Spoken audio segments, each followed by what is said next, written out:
Hi, everyone, and welcome back to another episode of the O Ship Show. I'm your host, Freddie Laker, and today we've managed to land not one, not two, but three top level guests who are seasoned veterans in the realm of executive recruitment. So today you're going to meet Elise de Didier, David Honig, and Melissa Pacheco. And between them, they hold decades of wisdom, stories, and invaluable insights from the front lines of talent acquisition and management. And in this episode, we're going to dive deep into sometimes turbulent waters of today's job market.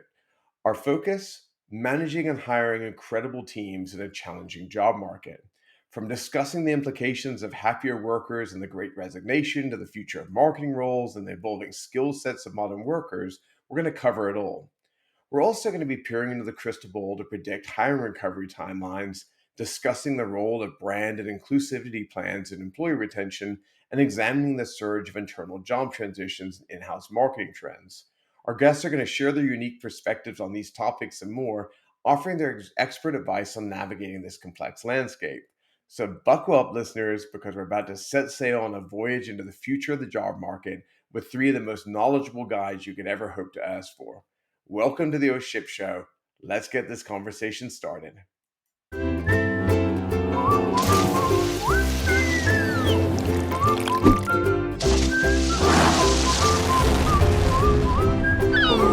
Oh shit.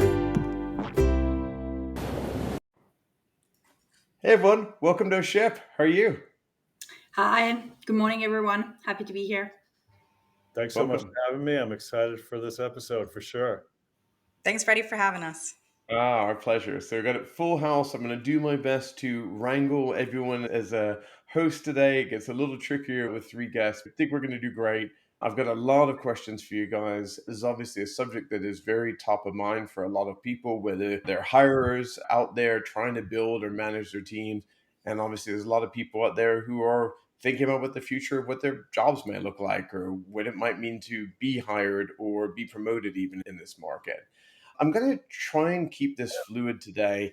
In general, I'm going to try and maybe ask each of you, each question I've got maybe one or two of you, and then, we'll kind of go from there because it's a lot of content to get through and we'll see how we do.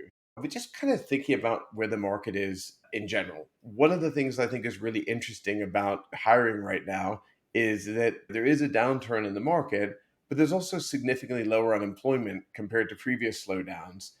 How is that impacting people from a recruitment strategy standpoint? Why don't we start with you, Dave? Sure thing. Absolutely.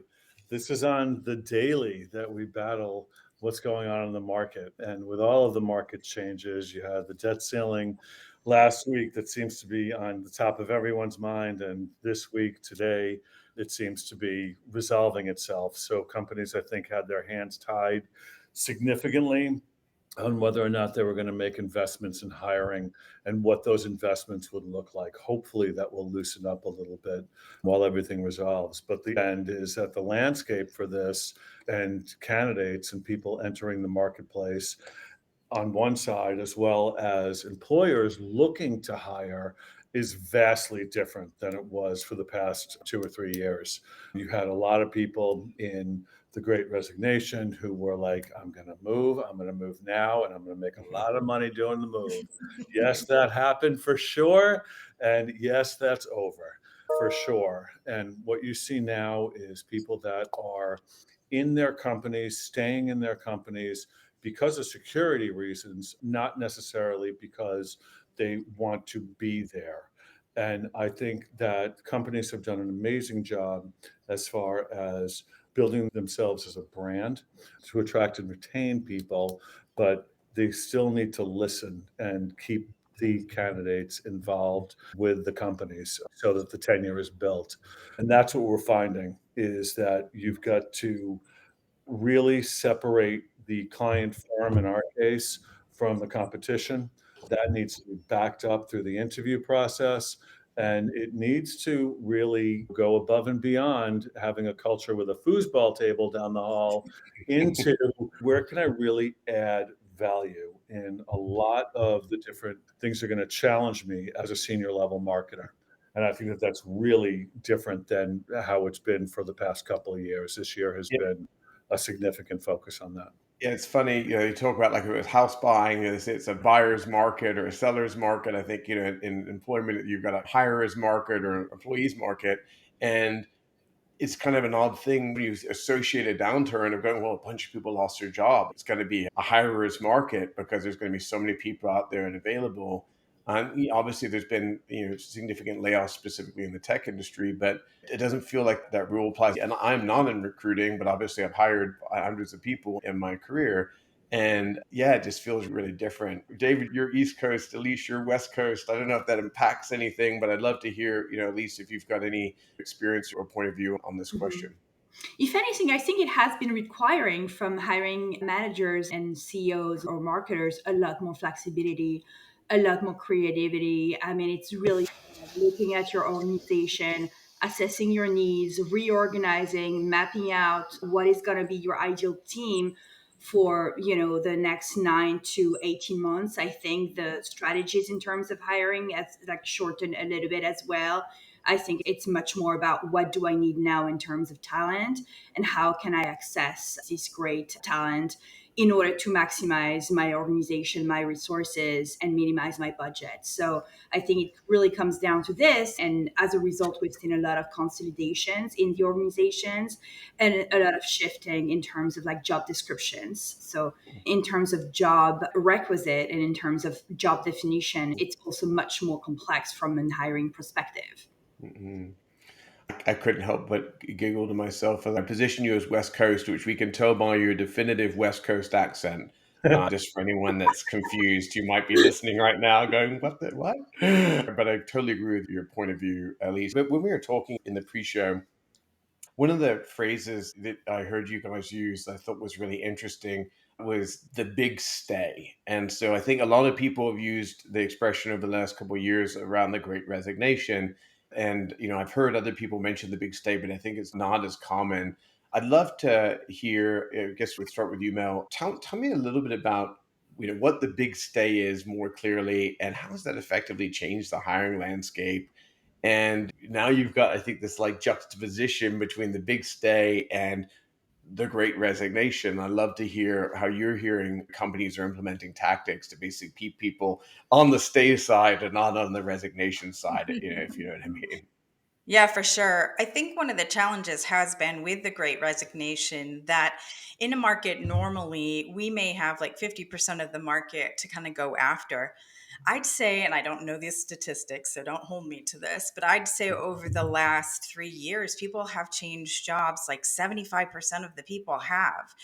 And so there's a lot going on Wow. with that. One of it is just that they've either got laid off or with the great resignation decided there was something else. So they've already changed jobs. So most people, once they've changed a job within the last couple of years, they're looking to stay in that position. They don't want to be seen as a job hopper. So they do go to that company and hoping that they've chosen right during the great resignation, because I think a lot of people really thought about like, what do I really want to do now that I've had this pause and I've had this opportunity to really Mm, take a look at, what's important to me, that I've taken the job that I think is, going to work for me best. And so now that a lot of companies are offering the hybrid and they're able mm, to have that opportunity to be home, but also to work and have the people surrounding them and then mm, be in the roles that they really want. And so now mm, that they're there, they're looking to stay there and, hoping that they're the right ones. And obviously there's a lot going on with the economy. And I think nobody wants to hop right now because they're not mm, sure they'll even find something. So what you were talking mm, about before,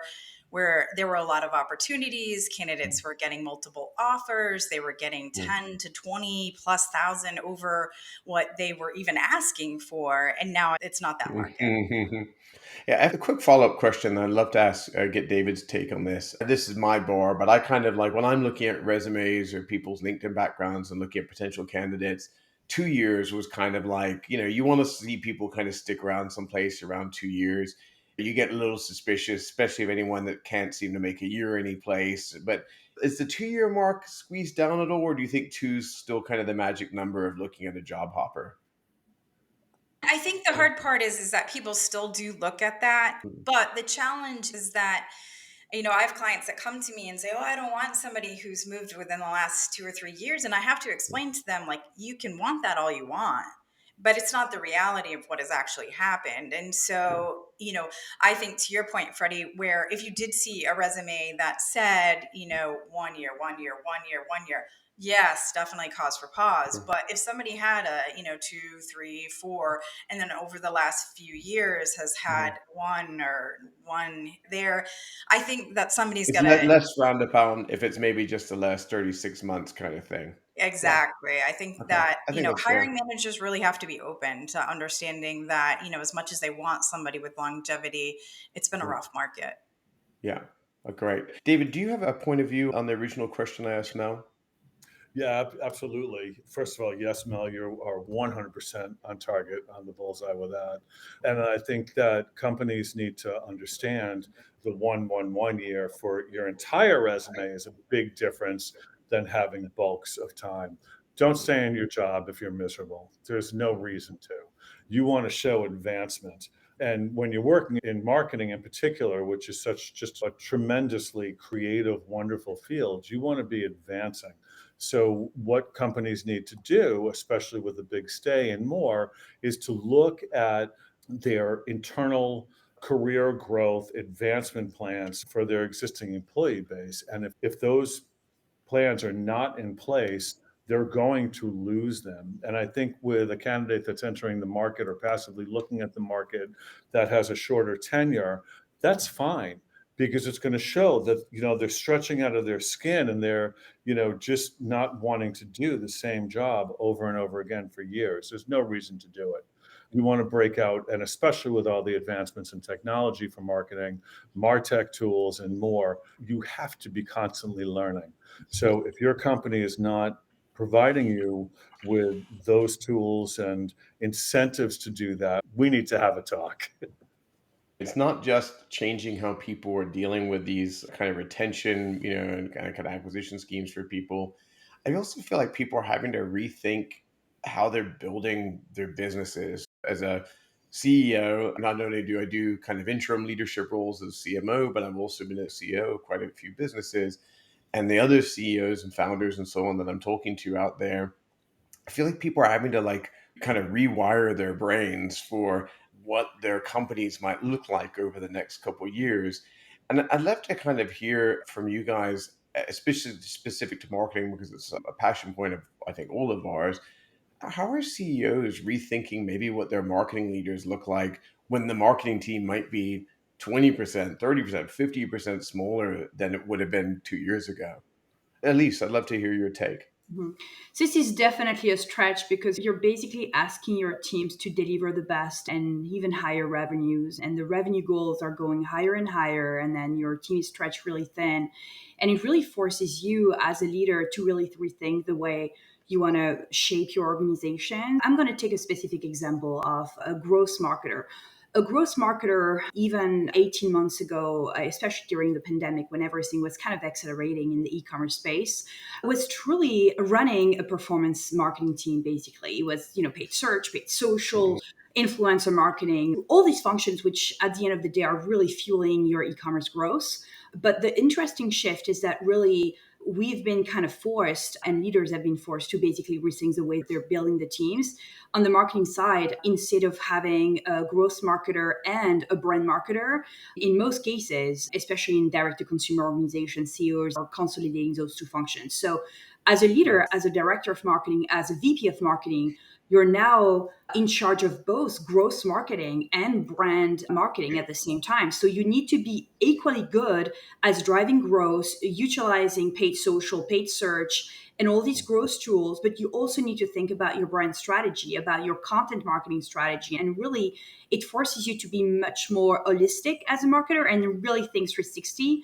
constantly, which obviously is a big gymnastic for a lot of marketers who have been Mhm. trained and really doing either brand marketing or performance marketing. So Mhm. that's really the big shift. As a VP of marketing, as a CMO, you really need to embrace not only the content strategy, but also the performance side of things. It's much more complex than it was to be a Mhm. marketer 2 years ago, and it's much more complex to recruit a good marketer to Mhm. that extent. It's funny. I almost feel like there was this shift where, if I look back kind of many years ago, it was like you had these brand centric marketing leaders, and then you had these kind of right hand or left hand kind of hardcore digital people. And then I started seeing this shift where it was like the digital lead was that they became more digitally centric leaders, and then they may have a right or left hand who was a brand person. And that felt like that was starting a new trend I was seeing. And now I feel like it's like this shift away from specialists to more generalists, because basically you got to do more with less. And I don't think anyone can be not digital at this point. Mhm. Mel, I see you nodding and shaking your head. I'd love to get your take on this.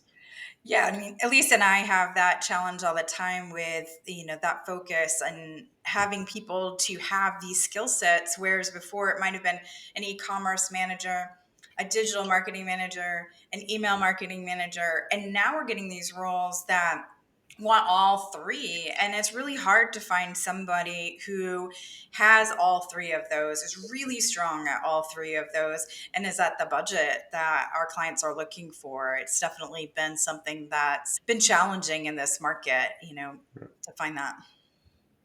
Yeah, I was thinking about these kind of roles in general. And even within marketing, you're seeing basically it's like, hey, we want people that are tied to revenue, right? So if you've got a role that's not creating revenue, you just got deprioritized. I'd love to kind of get Dave's point of view on how do you feel like being maybe someone in the marketing department that's tied to revenue versus not being tied to revenue? Like, how's that impacting, people getting hired? I think it's an outstanding question, and it's tied to every search that we have. So revenue is dollars for sure, and that marketing dollars means that your programs are producing, and that you feel that all the programs that you're setting up are creating different channels for revenue streams. So when you look at a job description now, very much to the last question, that's robust. You need to add people who have got data analysis, people who are understanding how to be measurement focused marketers for sure, so that all of these are, on one hand, delivering these programs that are driving revenue into the company. And most importantly, not only driving the brand of the company, which obviously everyone wants to be a part of, but they're driving the retention of the clients as well. And I think that with job descriptions as we're constructing them now for our clients shows that the stickiness of the client, the satisfaction of the client, the customer marketing to the client are all parts of these big brands, which ties back into big brand job descriptions, which ties back into the revenue. How do we communicate internally, interdepartmentally, so that we've got some really creative programs that are keeping our customers, retaining our customers first, because those are the cash cows. That's the money and revenue in hand. And then simultaneously, how does the marketer become a chameleon and go into other areas of creating new customers and funnels for sales teams who they should be married into? I can't help but thinking, I seeing this trend amongst all of you around like, hey, people got to get more digital savvy. They've got to be very performance oriented.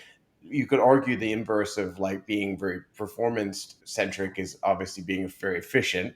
And so I've been super geeked out on AI lately, and I'd be really intrigued to hear from you guys how much is either AI playing into even new role job descriptions and things you're seeing out there, or just impacting the market in general. Elise, I'd love to get your take on this. Mhm.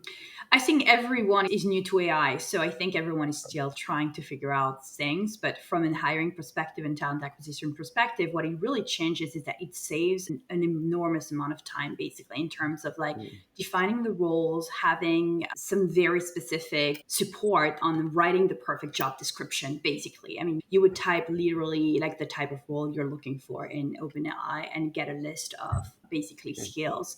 It's absolutely fascinating how fast in 3 minutes you can get the perfect job description. From a company perspective and from human resources perspective, it's just saving them so much time, and it's saving us a lot of time as well in terms of like defining exactly what we need in terms of like skill set, in terms of culture. So I think it's going to save everyone a lot of time in defining the roles. At the end of the day, I don't think it will replace the human connection we have in terms of assessing the culture. I think it's mm, way beyond the skills. tools and what AI can do in terms of like search and job descriptions and content writing. At the end of the day, assessing the fit for an organization is really what we focus on and is highly critical. And I don't think that we're going to be replaced by AI anytime soon. It's just a way to be more efficient. As anything, I really consider AI, and I think we should consider AI as a fantastic tool, but I don't think it's going to replace the connection we have and the reading between the line of a resume. I don't think AI can read between the lines of a resume quite yet. Maybe it'll get there, but This is a bit of a, I think, a loaded question. If let's say if you were looking at three candidates for a job, and one of the candidates was able to say to the potential hire, last year, under my own motivation, without any help from the company, started using leverage AI tools, and I think I've increased my output 15 or 20% just by using those tools because I've really learned to master that. Do you think that would help someone get a job? absolutely. Anything you can do in this job market to really show that you're efficient, you're knowledgeable, you're data driven, you're tech savvy, you understand the new technology is going to get you go a long way. I mean, it's really adaptable. And I mean, AI is here and I think everyone should embrace it and really try to make the most of it on the talent acquisition side, on the human resources side, and on the candidate side, obviously. It's a Mm. fantastic tool for everyone. Have you seen any negative impacts where you're hearing about less jobs openings because of AI yet, or are we not there yet? I don't think we're there yet. I think there are functions which are going to be much more impacted than others.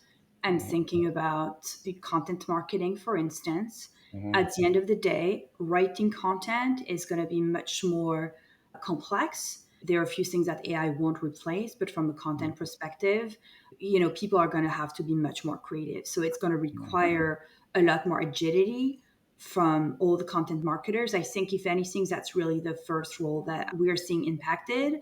And we're probably seeing less content marketing positions open than 2 years ago, obviously. There is still going to be a lot more demand for content, but I think the type of content people are going to expect is also going to be much more complex than what AI can produce. If anything, it's going to really increase the level of content you need. Mhm. And I think it's true for like a lot of other roles. Like AI will set the bar for all of us as a different level. So I think it just creates an extra level of complexity, but at the same time it can be a great support. I don't think we're seeing any jobs being totally replaced by AI. If anything, it's just an extra support for Mhm. a lot of employees today. I saw a new innovation that was released this week by NVIDIA that blew me away. As a frequent subject on OSHIP, I openly admit that I'm a 45-year-old man baby who still loves to play video games. And one of the interesting things in video games is this concept that they call a non-player character. It's basically the characters that exist in these worlds that sometimes you engage with. And most of the time in these games, when you walk up to them, you can't really talk to them or engage with them. And so they basically released this cloud service where game developers will be able to connect to it, and basically using AI chatbots, they'll take any character and make it something you can just interact with kind of endlessly because it's just chat, which is crazy immersive. But it just made me realize that even some really advanced jobs like game development, character creation, they're even doing all the animations dynamically on the characters, like the AI is going to start invading some of these spaces. And it does really make me, wonder, there's all these things we can automate, and they think that's good for business. But actually, if we start taking the incomes away from so many people, then who's going to pay for all this, these businesses are generating? It's amazing and really terrifying at the same time. But again, we could dedicate 10 hours, more hours of ship to do that. We probably will over the next 20, 30 episodes. But I want to change gears for a second. When we talked about the subject of this week's show, was not just about hiring, but also about how do you retain people. And so one of the things we're seeing a lot of is about people either building a great brand so that not just customers love the brands, but the employees love these brands. They're building great inclusivity plans, and they're really focused on helping retention and effectively lowering attrition rates. I want to know, is this just a trend, or do you think that firms, not just big firms that focus on this, but firms of all sizes, are going to basically start investing and continuing in their brands? And Mel, why don't we start with you on this one? For sure. And I feel like, as a corporate recruiter being on the other side, in a previous role, This was always something that was really important to me as I was bringing candidates into various different environments was, how was the company that I worked for at that time going to retain these people? So I think anything that a company can do to retain its people, whether it's inclusivity, or even just thinking about the brand in general, there's a lot going on within the industries about sustainability and about where the products come from and what they're doing with the environment and how are they helping their community. So anything that they can do to make their companies more inclusive, it's just going to be important for them. And then everything they can do, I think David hit on it, right? A ping pong table is nice, but it's a lot more about making sure that, are you connected, right? If you are doing the hybrid, what are you doing? And making people come into the office, what are you doing when you go into the office to make sure that it's not just a butt and a seat, right? You're not just making people to come into an office to sit there and then not engage or not use that time to really connect with each other, to do what you need to do to drive results, and then getting on to then when they are home, helping them like to still stay connected and use the tools that they need to do what they need, right? And be flexible with it. To your point, Mel, it's all about the culture. Like, how do you make sure that when people are coming to the office, they are productive together, and you're creating this bond within your team and really creating the best use of everyone's time at the office. And it's really from a benefits perspective, from an offering perspective, it also requires a lot more creativity from an employer brand's perspective, Mm, because we've seen direct to consumer brands, we've seen retail brands come up with some very attractive benefits package to make sure that they're offering that extra benefit, that extra perk, which is going to make them close a deal basically. The market is challenging, yes, but at the same time there are some roles on which you have multiple candidates getting multiple offers, and it's really incredibly competitive on some roles, in the mm, performance marketing space, in the growth space, in the e-commerce space. And when you have these candidates which are great, that you really want, who are really great and you want to attract, you want to make sure that you have the right perks, you have the right benefits package in front of them. So it really requires a lot more flexibility, creativity there in offering mm, the right perks and benefits, but also creating the right culture in terms of like diversity, inclusion, creating those specific groups within your organizations, which didn't exist 3 years ago before the pandemic, honestly. So it mm. has really forced everyone to kind of upgrade their game and be much more people focused. Is there any form of like course correction that you're seeing around some of these perks? From what I'm seeing or what I've been reading, because I'm not nearly as deep in the market as you guys are, I feel like at least specifically around the tech scene, there seemed like there was a bit of a course correction beyond of some of the frankly comical level perks that some of these tech startups, especially the start tech startups, are doing.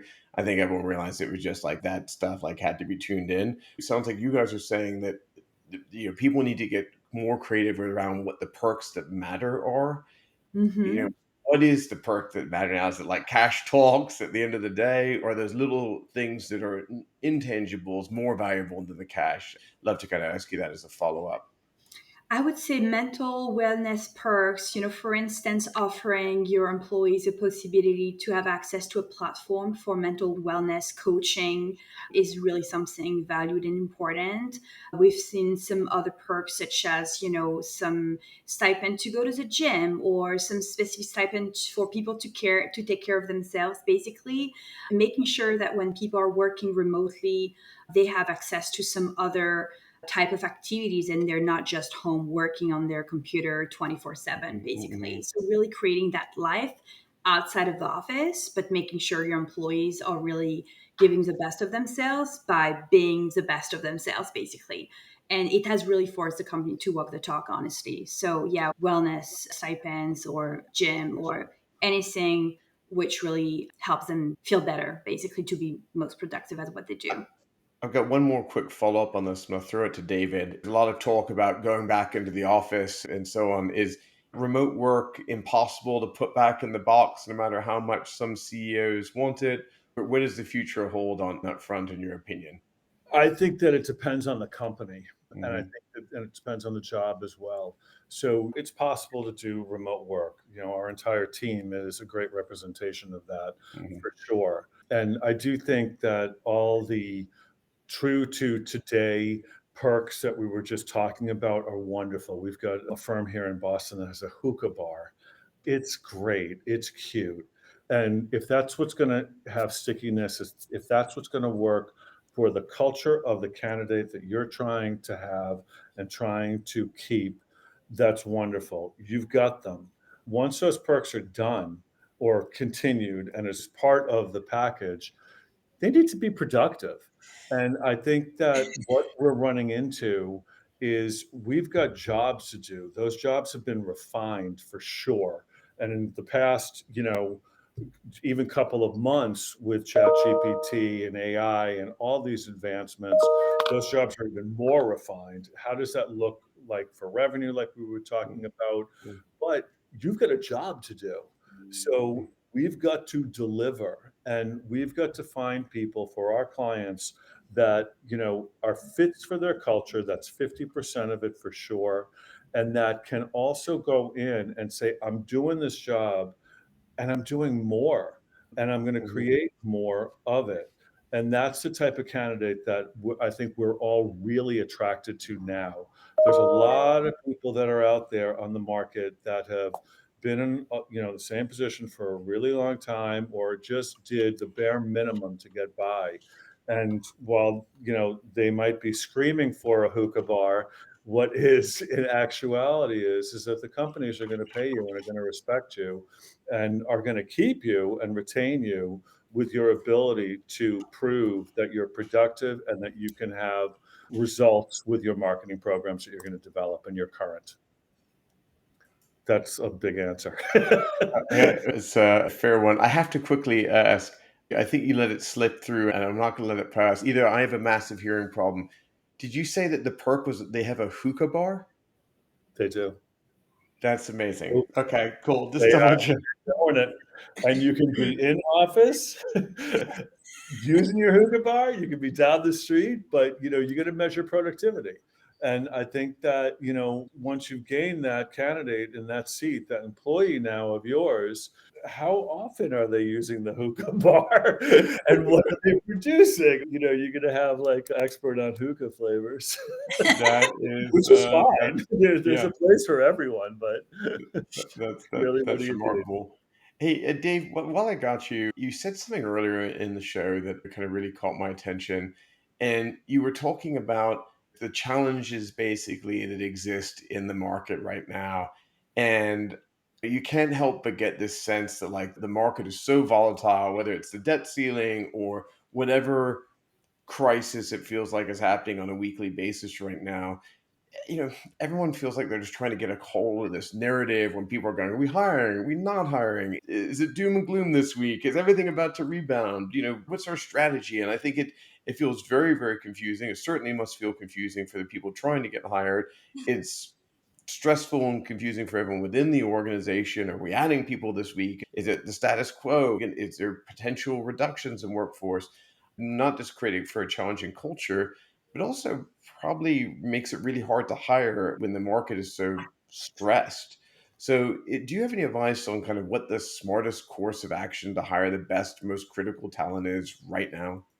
Yeah, absolutely. And, Well, we work with CEOs on the daily to take a look at really what are their goals, not their goals to get through today. And, I think that a lot of the senior leads, senior hiring managers, CEOs, and more that we work with are looking at, the tactical, I've got to do this. Am I going to keep my team? And those are real concerns for today, for now. But what are we going to look like in the future? So the future will come really quickly.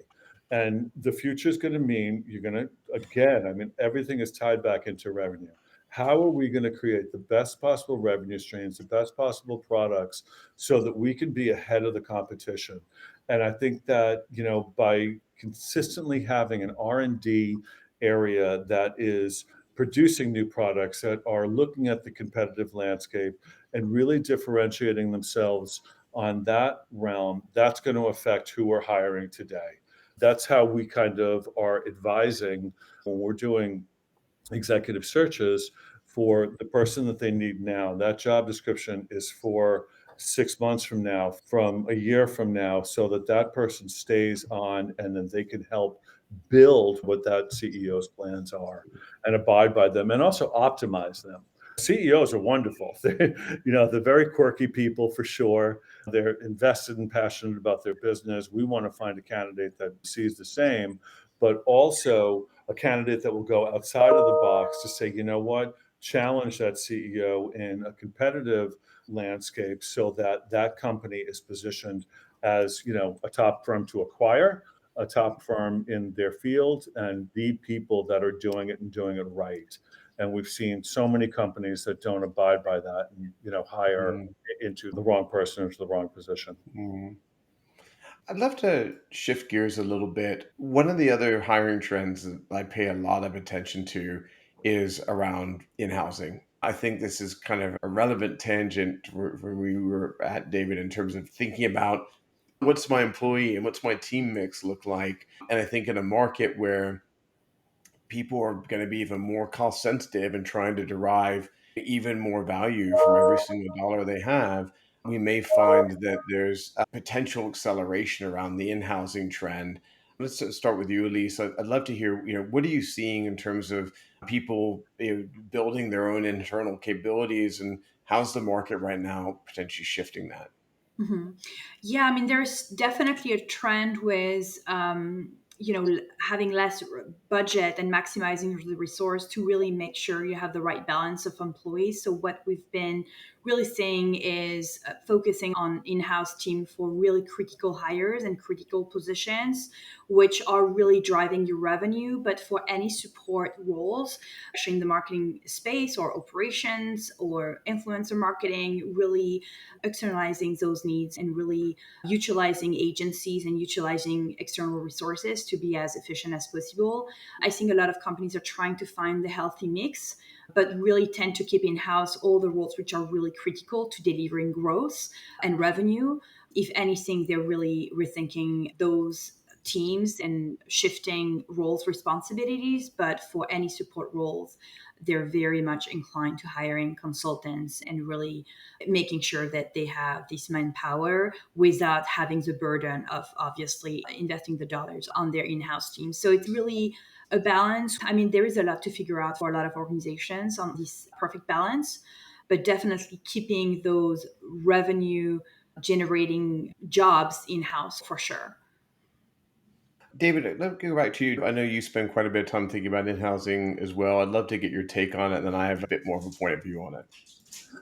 I love in-housing for sure. Very much to what Elise was saying, from a cost efficiency standpoint, it makes sense. Why pay a ridiculous markup from, a general agency? It doesn't make sense. Hire those people in-house and hire people that are passionate and dedicated to the brand. So much to what Elise says, I'm on point with that, or I'm on the same page as that. The other aspect that I'd like to throw in here is that when you in-house, you own your own data. So it's Mm, not something where you're looking towards an external firm who's hashing and mashing your data and exporting that, and you don't know how that's going to look. Are these clean numbers? Are they real numbers? And I'll never forget one of my first agency jobs. We had this major electronics company, and this job was awful. It was a direct marketing data job, and I constantly battle against the numbers. And I'm like, these are not coming out.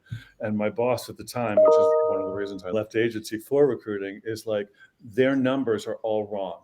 So I'm like, why am I doing this? And when you in-house, you have the cleanness of those numbers. And in this, economy, this world, this recruiting environment, you want those numbers for your marketing people to be as accurate as possible so you're getting your revenue back. And sure, so these yeah. marketing dollars mean more. Another way to think about this, I think, is worthy of conversation. Even though I'm super passionate about this subject, I also feel like there's going to be a little bit of a course correction. I think that, especially over the last couple of years, many people, I should say, not everyone, got very excited about this idea. They invested heavily in creating these internal groups, especially around e-commerce acquisition teams, things like that.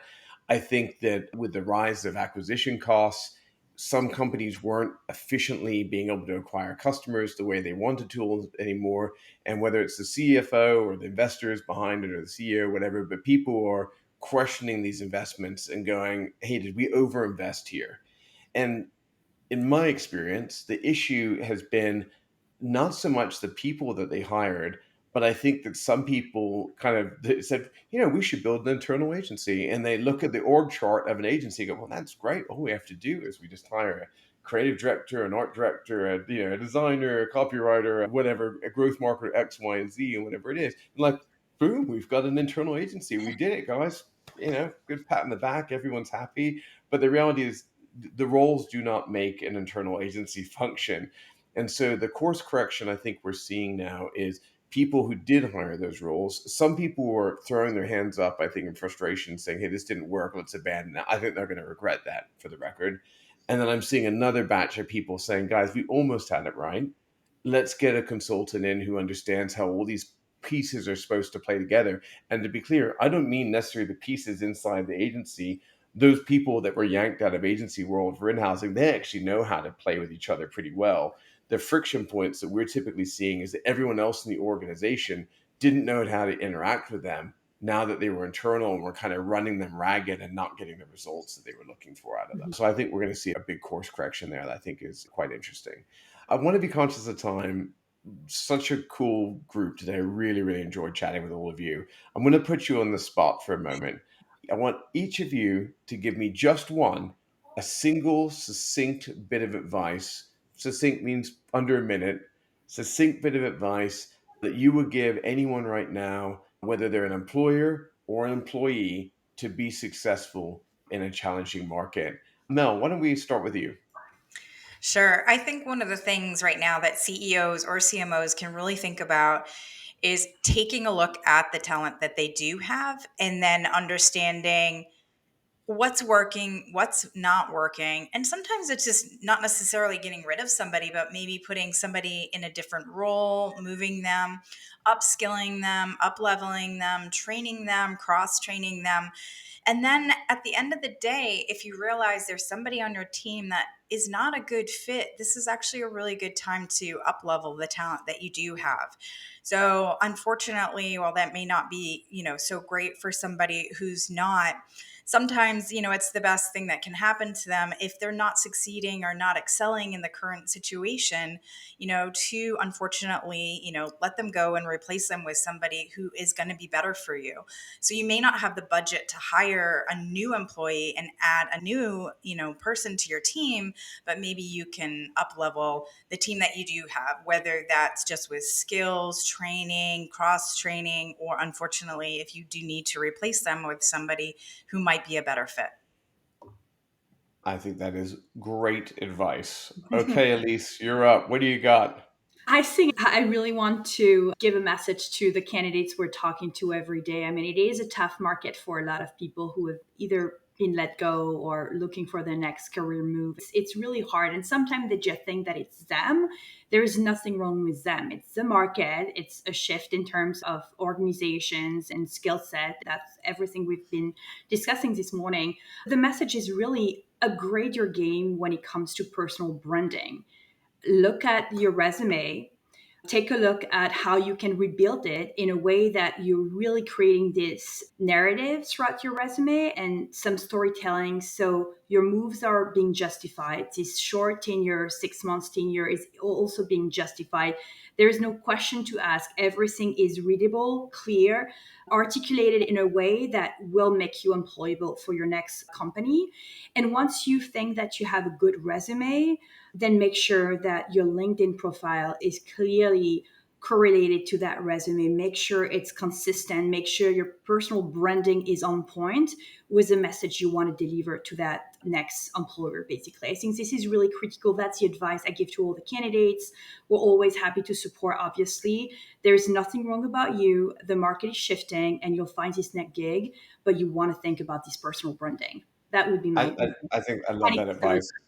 And just one quick thing just to add to that, I would argue that especially for people who've been doing it for a long time, A lot of times, I think people feel that their resume, a CV, even their LinkedIn becomes like Wikipedia. They try and say everything that they've ever done.